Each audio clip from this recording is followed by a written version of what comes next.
So here I am with my TFT monitor, Raspberry Pi monitor, bare bone case. I've done a little bit more to it since I last described it. I've finished the back of it, and as you see, I've put some little feet on, some screws and these little corners which will become clear as we go inside it. And I've also, I couldn't get the alignment perfect for this this end panel, so I laser cut another end panel out without the keys and with the hole just as big as the two bits that I needed, which is the HDMI and the power in. So I'm not worrying about the VGA that's behind that. So this is how far I've got. Let's just show you what I've done inside.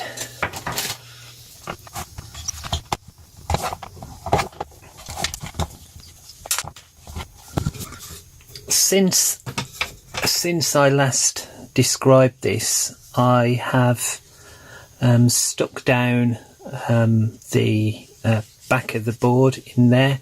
I've glue gunned round the edges just to make it a bit more secure. As you can see, there's the panel. I ended up not cutting that hole in the right position, so I ended up snapping that back panel just because I knew I was going to do this extra panel on the outside of it. But I also laser cut these little brackets which are stacked up on top of themselves. The middle bracket has got a bigger hole in it, and that's got one of the bolts, one of the nuts that connect with that bolt stuck into the middle of it, which means just down there, you may, well, probably won't be able to see this, but just there, there's the bolt that there's the nut that the bolt connects into, which means I can screw the back on and off. But what I want to try now, something that I've thought about, is that I need a 12 volt power supply to drive the screen, and I obviously, as I'm going to use this for a Pi, I need a USB power supply on this as well. And I've been trying to work out how to do it. I was going to buy one of the little step up boards or step down boards,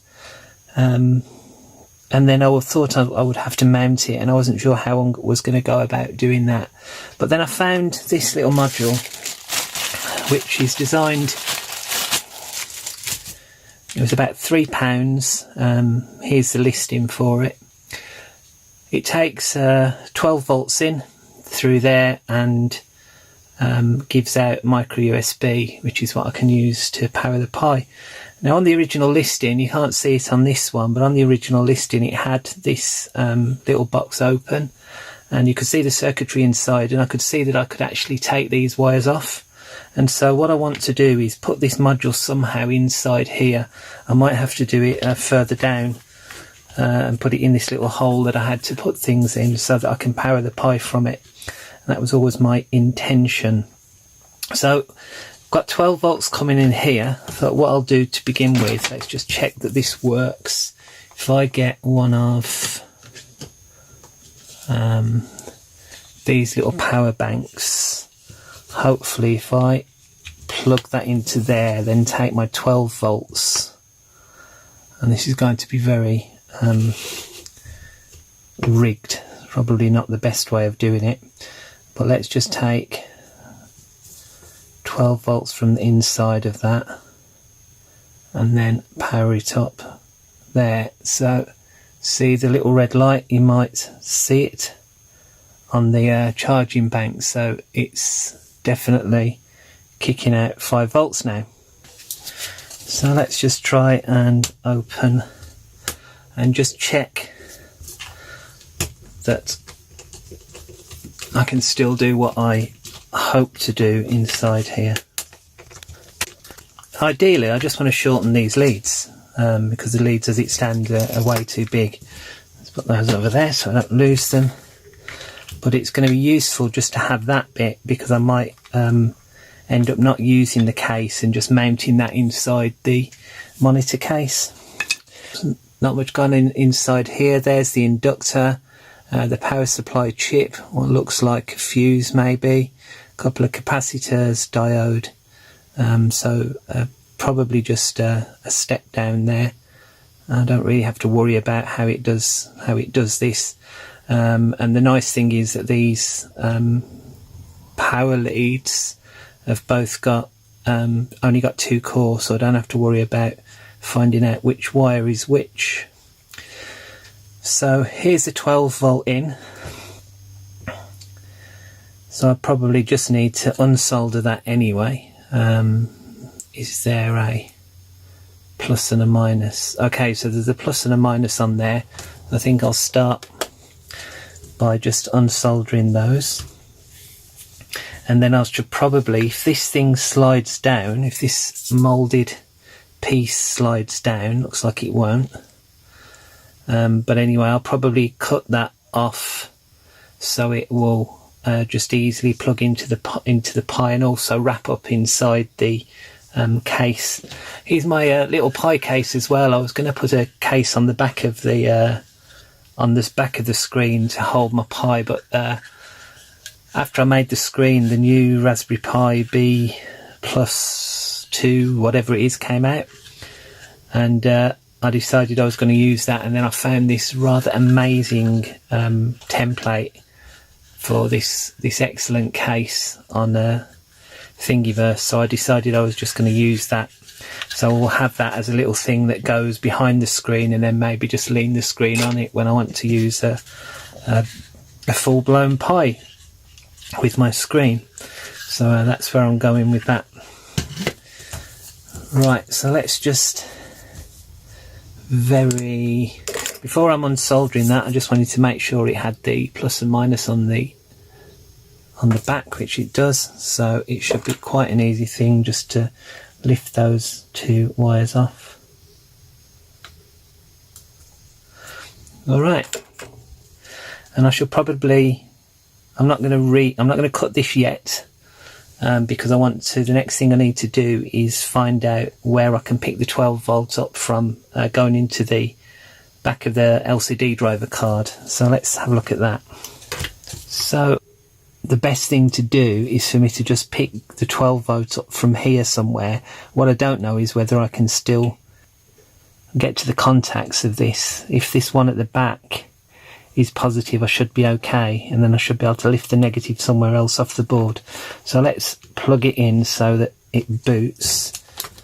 Set this to 20 volts, and it looks like that there, which is the one contact I can get at, hopefully that is positive, and then I'm just going to pick up the earth from somewhere else, maybe there.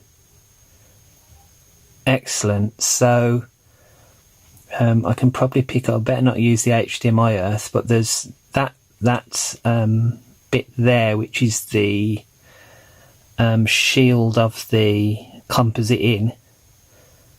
I'm getting 12 volts from that. So this is good. That should easily connect onto there as an earth to begin with. Maybe not that easily, but anyway, there you go, earth. And the top one was positive, the bottom one was negative, so connect that one like so, and then that one to there. Then hopefully I'll do the same as before. I'll get the little USB power supply, which is faulty by the way, and connect it. Oops, put it in there. Now hopefully, if I've got all that on screen, if I touch the red to the back of there, I can get a flashing red light on it. Right, so it looks like I can get power from this, which is great.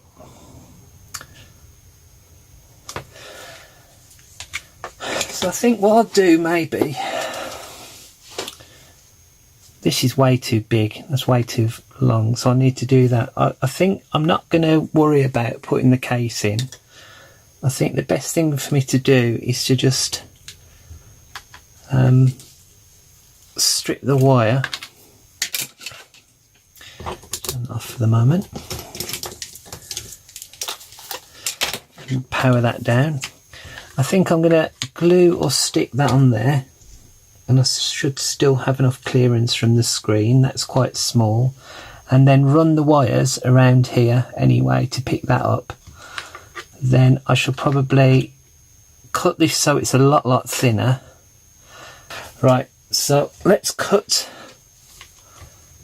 this off to begin with. I'm going to leave those two on there so I know which is red and which is black, which is positive and which is negative. Let's decide how much wire I'm going to need for this. Now, it's not going to be a colossal amount of wire, so maybe let's take it about there. If that comes out of there, that's probably maybe a little bit more. That's enough, and it'll wrap up inside this box when I'm not using it. So let's chop that there, and then that will become my output, and I'll probably just glue all around this to give it a bit of strength. Hopefully the glue won't stop this working. And then let's take the power wires, and I'm just going to use this for red and black. So the black goes there. If that was coming round there, probably going to need about that much. So this was the power in connector, which I'll just harvest. I'll just harvest for the wire. So the black needs to go to there.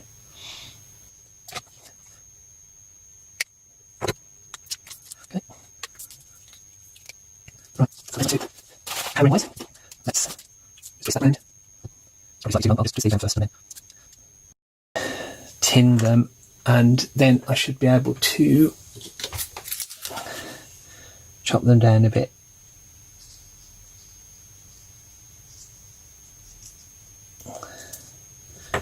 There's one. Oops.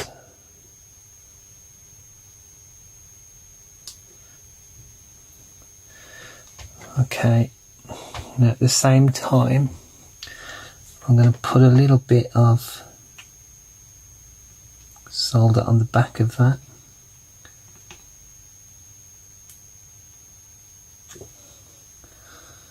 Okay, and a little bit of solder on here. I'll do it that side.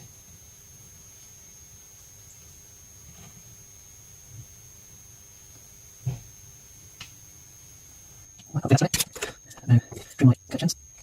Back on. There's my positive. And go into there.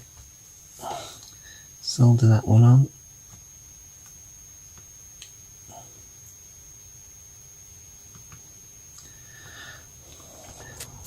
And solder this one onto there.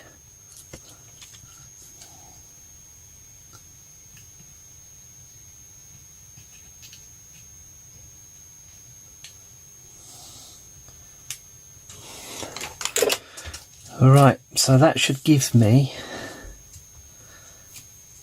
negative and 12 volts, or ground and 12 volts I should say. Thread that through there. I might bring him underneath the screen, underneath the cable, just to keep that neat. I'll put a couple of blobs of glue on this to sort it afterwards. I'll do the same thing with that one.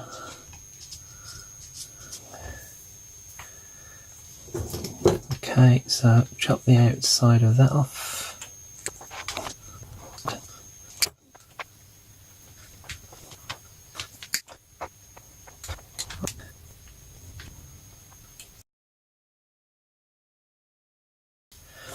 Alright, so that will go onto the other side of that. Let's tin the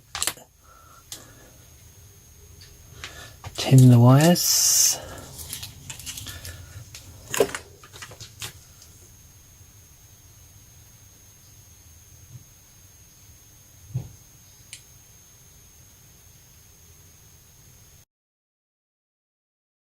I'll take the red one off. Do these one by one so they won't get them mixed up.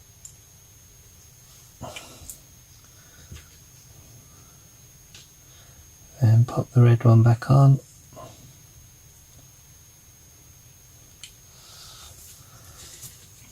And now the black one.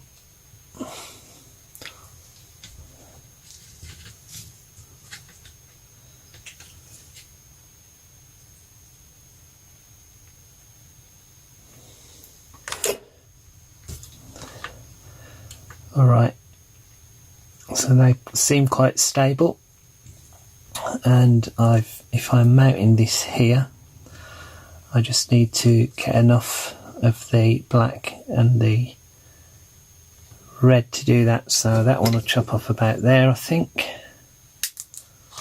and the red one about there.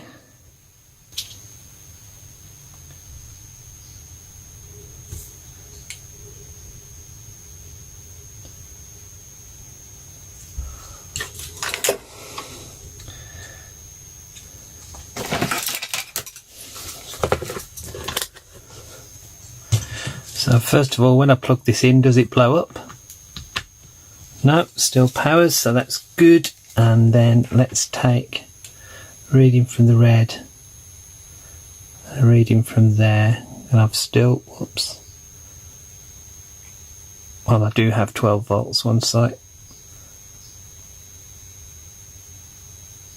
There's my 12 volts.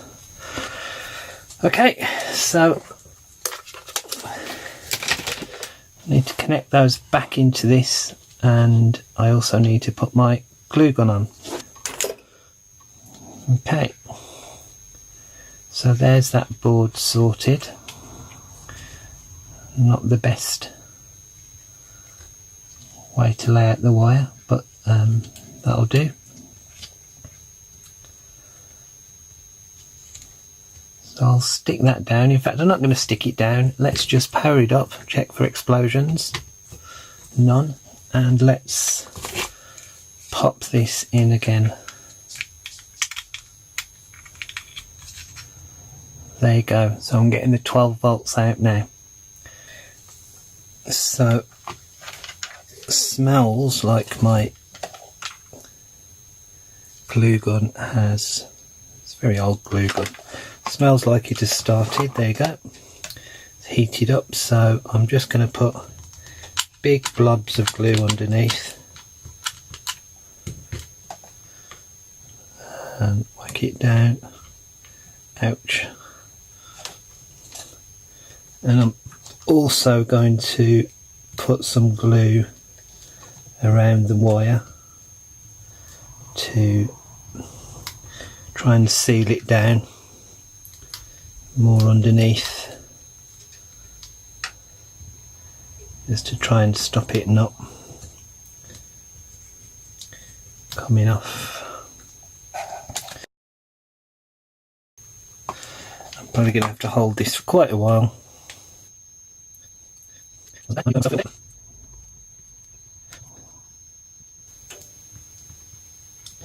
I want to try and get a good mechanical connection on this, because if this wire is going to be loose and hanging, I don't want any strain to go on the inside of the contacts, inside of the wires. That's heated everything up quite well, but hopefully now.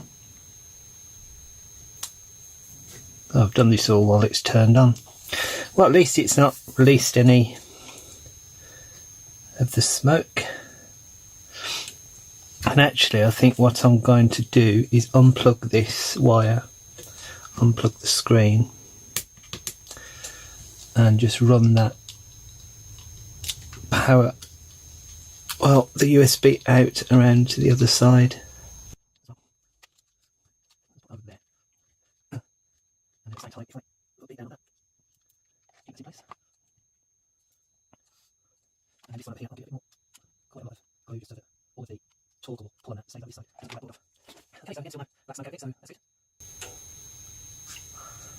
The slight worry is, will the back stills fit on, but I think we're okay there.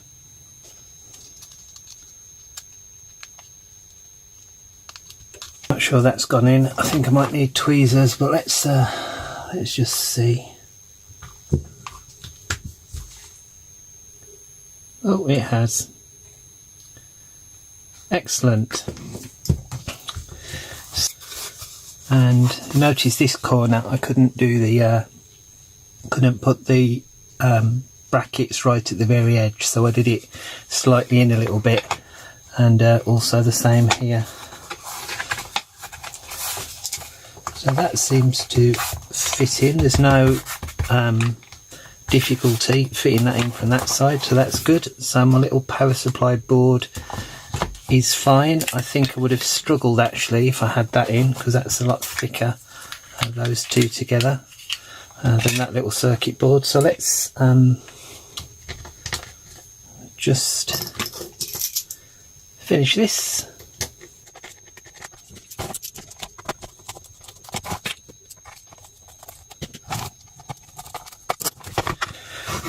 Okay, so in goes, this might be actually too small for what I want it to do, but in goes my HDMI, and I'll just pop that into there as well. I've got a slightly longer HDMI port, I might actually need it. And then the power supply will come out of there and go into, I think I probably do need a slightly longer HDMI port, but for this it will be fine. So let's bend that over there.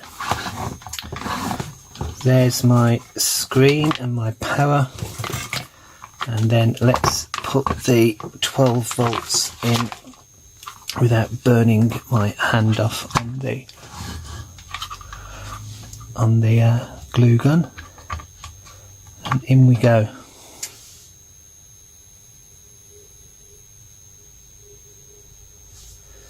There you go. Perfect. So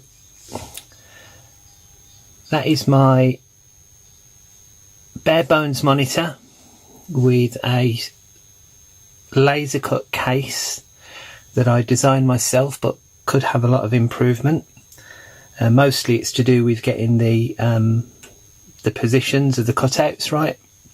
And then I've used one of these little car, I think, 5 volt DC, 5 volt mini USB, micro USB modules to leech off the 12 volt power supply going in and use that to power up my Pi. So I'm very pleased with that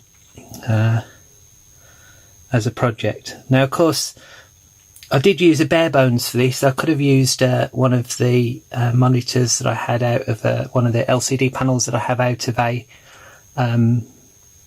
an old laptop. I could use one of my LCD driver cards, and the other thing about these driver cards is that I've not checked it, but some of these might already have a 12 volt out. So it would be finding out maybe one of these plugs wasn't used, that we might be able to get 12 volt for, or even, you know, some of the test points on it, we might be able to get 12 volts from it.